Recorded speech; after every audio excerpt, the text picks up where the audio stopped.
Luis del Pino es Radio Libertad.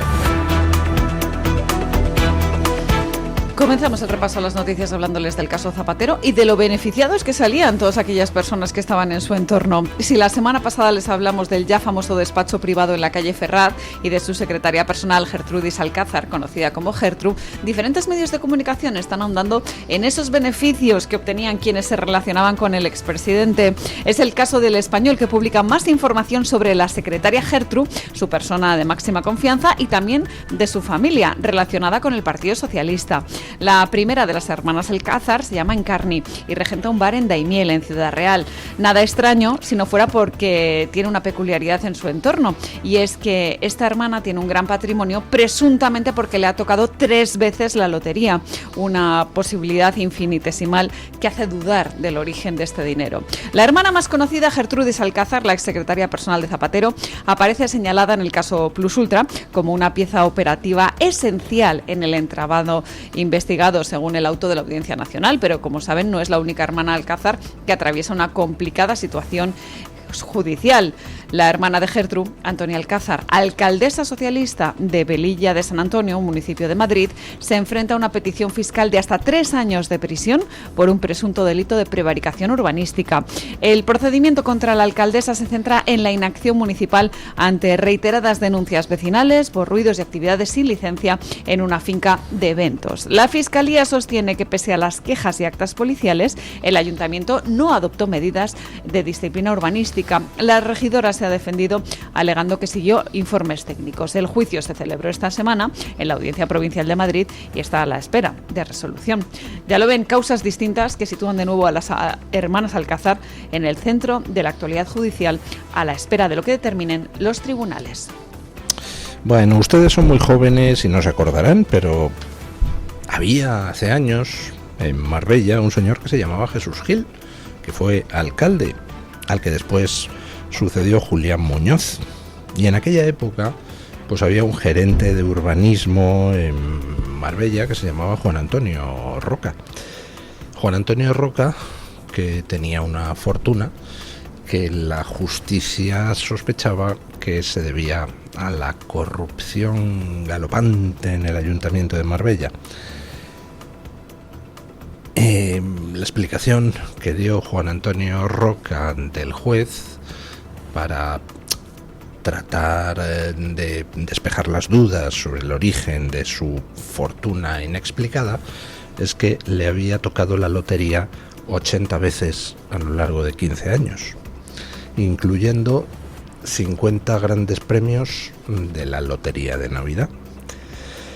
Solo entre marzo y septiembre de 2005, entre él y su familia cobraron más de $500,000 de euros en premios de la ONCE, de la Lotería Nacional, de la Bonoloto. Vamos, un señor con una suerte inmensa. Obviamente, pues lo que la justicia interpretó es que se dedicaba a comprar boletos premiados como manera de lavar dinero. Al final le condenaron, creo que a 12 años o algo por el estilo, ya salió de la cárcel.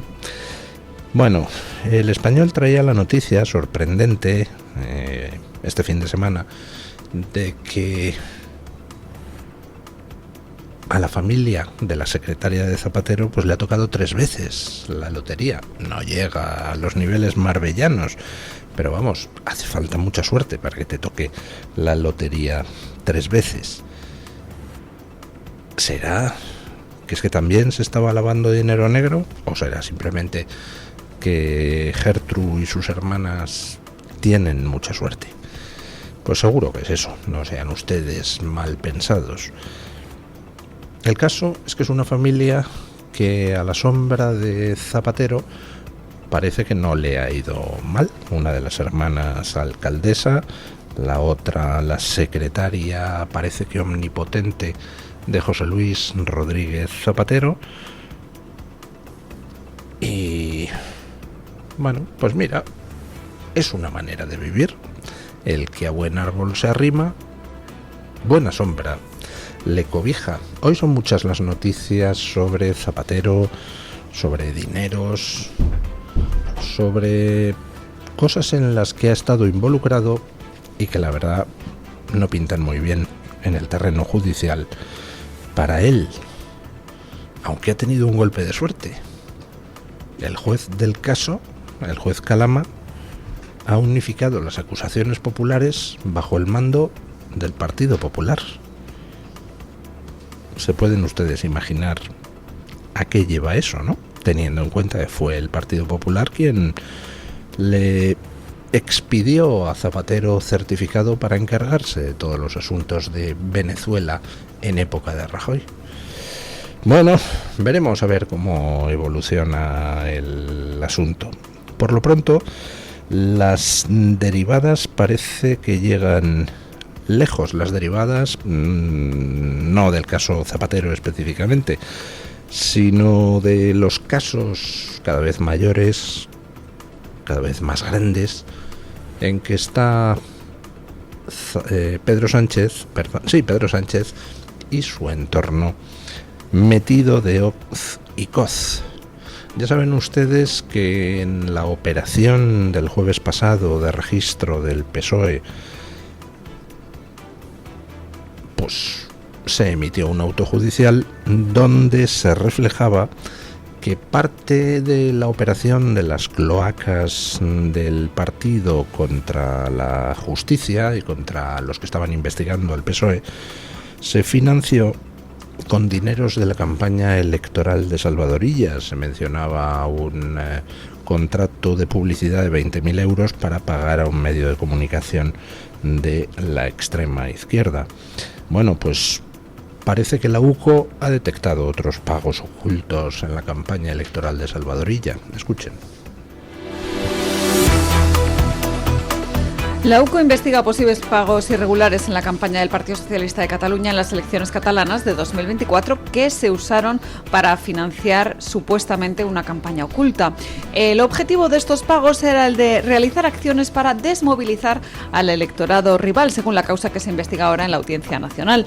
De momento, el juez ha requerido al PSOE toda la documentación de gastos y publicidad de esos comicios, aunque el PSC, la división catalana, niega irregularidades y asegura que va a colaborar con la justicia. La investigación apunta a un pago de unos 20.000 euros a una periodista mediante una supuesta campaña de publicidad integrada en el plan de medios del partido con el objetivo de difundir informaciones interesadas. Por ese motivo, Junts ha exigido la comparecencia inmediata del presidente de la Generalidad, de Salvador Illa, para que dé explicaciones sobre cómo fue su campaña electoral. Bueno, que lo que rodea a Salvador Illa apesta corrupción, pues no es un secreto para nadie. Hablamos de las mascarillas de Aldama, por ejemplo, que son el chocolate del loro comparadas con el megacontrato de 2.500 millones de euros en material sanitario que Illa adjudicó. Megacontrato donde aparecen empresas extrañísimas, alguna de ellas afincada en Cataluña, muchas de ellas sin experiencia previa en material sanitario, otras pues que parecen ser empresas fantasma en lugares como Hong Kong. Luego hablaremos de Hong Kong un poquito más. El caso es que Salvador Illa siempre ha sobrevolado los temas de la corrupción como si no fueran con él. Curiosamente, las denuncias que en su día se presentaron por el megacontrato sanitario, sobre el que salieron escándalos sin cuento en los medios de comunicación, pues se archivaron con total rapidez. A lo mejor es que Salvador Illa tiene bula expedida por alguna congregación que no conocemos. El caso es que siempre se le ha dejado como aparte, ¿verdad? Hasta que de repente, ¡pum!, empiezan a aflorar datos. Un poco como lo de Plus Ultra. Recuerdan ustedes que inicialmente Plus Ultra se archivó. Las investigaciones sobre el rescate, las denuncias iniciales se archivaron gracias a la actuación estelar de la Fiscalía, que no solo se opuso a investigar el rescate, sino que además se opuso a que se retuviera el segundo pago del rescate hasta que se hubieran aclarado los extremos del mismo. Han pasado los años y de repente, ¡fop!, estalla el caso Plus Ultra de nuevo. Por cierto, el otro día traía el diario de Nacho Escolar un dato interesante. Ya saben que es la interceptación del contenido de un teléfono móvil de un empresario venezolano lo que ha permitido hacer aflorar de nuevo el caso Plus Ultra. Intervención de un teléfono móvil que tuvo lugar en época del gobierno de Biden. Pero resulta que el contenido del teléfono móvil no se hizo llegar a la justicia española hasta que no ha estado Trump en el poder. Es curioso. Bueno, el caso que de la misma manera que el caso Plus Ultra inicialmente se desestimó y luego de repente aflora, pues parece que con Salvadorilla es posible que la corrupción, por ejemplo la ligada a su campaña electoral, pues se haya guardado en un cajón durante un tiempo y ahora de repente alguien ha decidido que el cajón se abra. Cosa de la que me alegro, porque creo que Salvadorilla tiene muchas cosas que explicarnos. Ya les he dicho a ustedes muchas veces que el cerebro del golpe de Estado en Cataluña nunca ha estado en Cataluña, siempre ha estado en Madrid, siempre ha estado en el Palacio de la Moncloa, y el Partido Socialista tiene que explicar muchísimas cosas en torno al proceso independentista que ahora encabeza el propio Salvadorilla. Bueno, se calienta la cosa, al menos aparentemente, en México. Estados Unidos ha solicitado la entrega de varios políticos mexicanos vinculados al narco. Y Claudia Sheinbaum ha salido hecha una fiera en un discurso a decir que ni en broma los entrega, que eso es una injerencia que Estados Unidos se está metiendo en la política mexicana. Escuchen. Les hablamos ahora de la presidenta de México, de Claudia Sheinbaum, que ha decidido no entregar a una serie de políticos a Estados Unidos tal y como reclamaba la justicia norteamericana. Así lo explicaba la presidenta de México, que dice que no hay pruebas de la vinculación de estos políticos con el narcotráfico, tal y como señala Estados Unidos. Pocos días después, ocurrió algo todavía más grave. Una oficina del Departamento de Justicia de los Estados Unidos solicitó con carácter de urgente la detención con fines de extradición de 10 ciudadanos mexicanos, entre ellos un gobernador, un alcalde y un senador en funciones, sin presentar públicamente pruebas que sustentaran esa solicitud. Un hecho de esa magnitud no tiene precedentes en la historia de nuestra relación bilateral. Y entonces debemos preguntarnos, surge la pregunta legítima: ¿es realmente interés legítimo, genuino, por ayudar a México? ¿Es realmente un interés legítimo para combatir a la delincuencia organizada? ¿O quizá estamos viendo cómo sectores de la ultraderecha estadounidense utilizan a nuestro país para posicionarse rumbo a sus elecciones del 2026? ¿O acaso pretenden influir en la elección de 2027 en nuestro país? No son preguntas retóricas. México no es piñata de nadie. ¡Ay, qué brava Claudia Sheinbaum, ¿verdad? ¡Qué tonante! No son preguntas retóricas. Pues a lo mejor sí lo son. ¿Qué quieren que les diga? Yo cuando veo ese tipo de sobreactuación, lo que interpreto es que es un mensaje más que al exterior, más que al gobierno de Estados Unidos. Es un mensaje al interior y no precisamente a sus bases electorales. Es un mensaje al narco. Que yo no tengo nada que ver. que yo no estoy al servicio de Estados Unidos para entregar narcos al gobierno de Trump.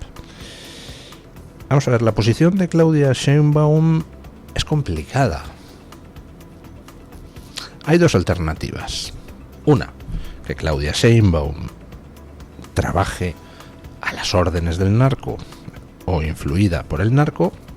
O dos, que no trabaje a las órdenes del narco. La primera opción es posible. Sería posible.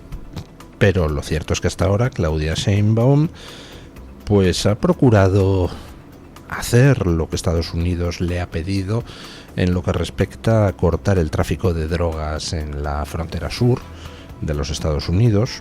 Ha permitido que aeronaves y drones de vigilancia de Estados Unidos sobrevuelen espacio aéreo mexicano en busca de datos sobre el posicionamiento de las bases del narco.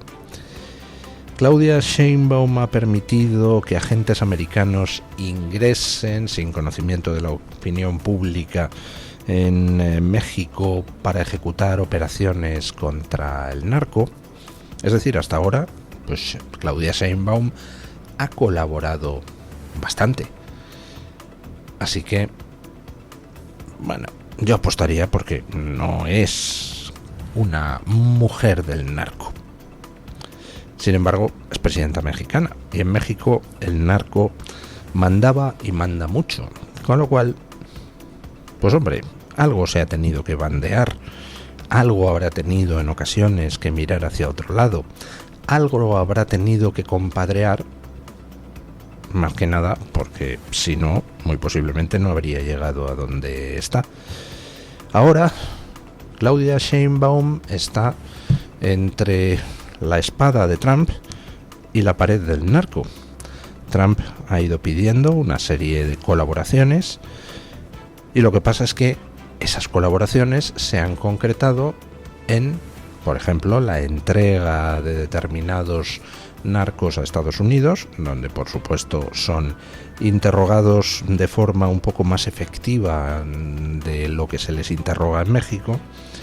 Esas entregas de narcos han conducido a toda una serie de nuevos datos sobre cuáles son las complicidades del narco dentro de la política mexicana, y así ha aflorado, por ejemplo, según un gran jurado americano, la conexión con el narco de un alcalde, un senador, un gobernador, y son esos tres políticos junto con otras 7 personas los que Estados Unidos ha pedido ahora que se le entreguen, lo cual pues coloca a Sheinbaum en una posición pues cada vez más comprometida, no de cara a Estados Unidos, sino de cara al narco. ¿Qué hace? ¿Entrega a estos 3 que son conexión política del narco en la política mexicana? Pues entonces ya le van a poner una diana así de gorda en la frente. Así que bueno, algo tiene que hacer. Así que simula firmeza frente a Donald Trump, pero lo que está diciendo no es un mensaje al presidente de Estados Unidos, es un mensaje al narco. Oye, que no, que yo no los quiero entregar, ¿eh? Vamos a ver cómo acaba esto. Está claro que en México se está librando una guerra entre el narco y la democracia desde hace muchísimo tiempo, que lleva ganando por goleada el narco las últimas, no sé, 2.400 décadas. Ahora, con el actual gobierno americano, parece que el narco empieza a perder la guerra. Vamos a ver qué consecuencias tiene eso para la política mexicana, porque van a caer muchos terminales del narco en la judicatura, en los partidos, en las instituciones, en la prensa. Bueno, hablando de prensa, una noticia un tanto sorprendente. Accionistas del New York Times amenazan con demandar a la dirección del New York Times. Escuchen.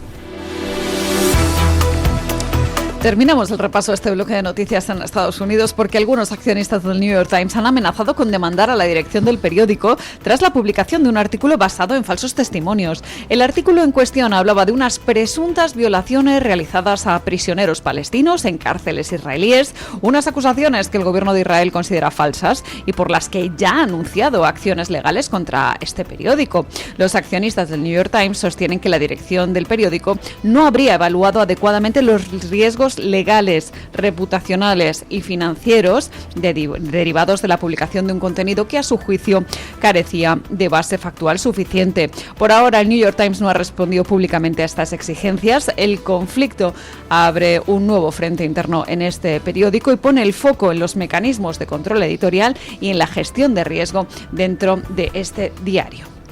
Bueno, la historia es espeluznante porque el New York Times publicó un artículo ciertamente repugnante, acusando a Israel de cometer torturas sexuales con prisioneros palestinos. Por supuesto era mentira, por supuesto ese tipo de libelo de sangre estaba basado en testimonios absolutamente propagandísticos por parte de determinado sector, no precisamente pro-israelí, de los palestinos. Vamos, que los mismos que se dedican a hacer acusaciones falsas de genocidio, pues se inventan torturas sexuales a prisioneros palestinos. Ya se han publicado numerosos y sesudos artículos desmontando cada una de las cosas que The New York Times decía. Pero es importante ver la sincronización de todo ese mundillo progre, porque todos van a piñón fijo. Alguien toca el silbato y todos se ponen en marcha. El New York Times publica eso, entonces semanas después la ONU publica un informe en el mismo sentido. La ONU, vamos, los pro-palestinos que tienen tomados determinados órganos de la ONU. Es decir, son campañas orquestadas. Lo que pasa es que son campañas basadas en propaganda barata. Y ya el gobierno israelí ha demandado al New York Times y le va a sacar hasta los higadillos. Y entonces accionistas del New York Times pues se dan cuenta de una cosa, que les va a tocar pagar a ellos la multa ultramillonaria que el New York Times va a tener que pagar a Israel. Con lo cual, ¿qué han hecho? Pues requerir, mediante lo equivalente a un acta notarial, requerir a la dirección del periódico toda la información de cómo se gestó esa noticia falsa contra Israel, y si no se les entrega en un plazo de pocos días, pues amenazan con presentar demandas judiciales contra la dirección del periódico. No hace falta ser muy listo para entender que eso es como paso previo a poder pedir daños y perjuicios a la dirección del periódico en caso de que el periódico tuviera al final que pagar una multa ultramillonaria al gobierno de Israel. Vamos, que los accionistas le van a hacer pagar a la dirección del periódico cualquier multa que Israel consiga en su demanda judicial contra The New York Times. Bueno, vamos con la noticia de interés general del Banco de Santander con don Daniel Ortega.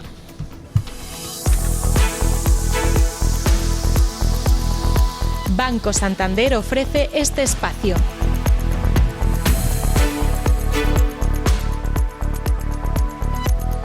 Anthropic, una de las grandes empresas de inteligencia artificial, se ha reunido con el Papa León XIV tras haber publicado recientemente su última encíclica. El objetivo es debatir cómo construir una IA más ética y alineada con valores humanos.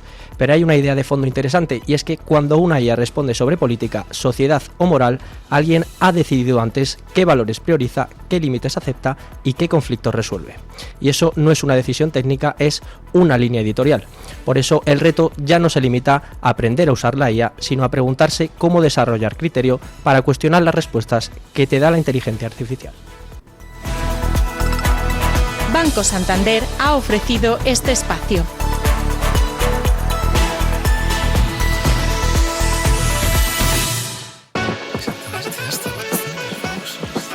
Oye, ¿eso de que el Santander me da hasta 400 pavos solo por mi nómina y 2 recibos, es de verdad? Tal cual, 400 euros si traes tu nómina y 2 recibos al Santander. Me renta. ¿Y aún hay tiempo? ¿Dónde veo las condiciones? Hasta el 10 de junio de 2026. El importe está sujeto a retención según la normativa fiscal vigente y tienes todo en bancosantander.es. Vale, pues hoy me nomino. Es el momento. Santander.